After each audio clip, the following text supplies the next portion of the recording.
इंधन दरवाढीमुळे सर्वसामान्यांचं बजेट कोलमडलेलं आहे. पेट्रोल डिझेल दरामध्ये पुन्हा दरवाढ झाल्यानं पुण्याच्या ग्रामीण भागात शेतकऱ्यांना याचा मोठा फटका बसतोय. ऐन खरीप हंगामाच्या तोंडावरती इंधनाच्या किमती वाढल्यानं आणि वेळेवरती इंधन उपलब्ध होत नसल्यानं शेती करायची तरी कशी असा सवाल विचारला जातोय. पेट्रोल पंपावरून याचा आढावा घेतलेला आहे आमचे प्रतिनिधी हेमंत चापुडे यांनी. देशभरात पुन्हा एकदा पेट्रोल डिझेलच्या किमतींचा भडका उडाला असून या महागाईचा सर्वसामान्य नागरिकांना मोठा फटका बसणार आहे. मी सध्या पेट्रोल पंपवरती आलेलो. आपण या ठिकाणी जर पाहिलं तर नागरिक खरं तर महागाईमुळे खरं तर किमतीचा विचार केला तर 50-100 रुपयाचं या ठिकाणी टू व्हीलरमध्ये पेट्रोल टाकताना पाहायला मिळतं. आपण जर विचार केला तर पेट्रोल ₹2.61 आणि डिझेल ₹2.71 महाग झालेला आहे. त्यामुळे सर्वसामान्य नागरिकांना याचा मोठा झटका बसलेला आहे. काय सांगाल, काय परिस्थिती सध्या मोठ्या प्रमाणात पेट्रोल डिझेलच्या किमती वाढल्यात? खूप अवघड आहे.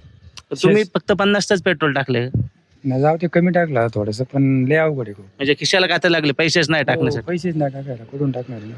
म्हणजे ही महागाई वाढतच चालली आहे. आता कुठपर्यंत जाते यामध्ये काही साशंकता आहे.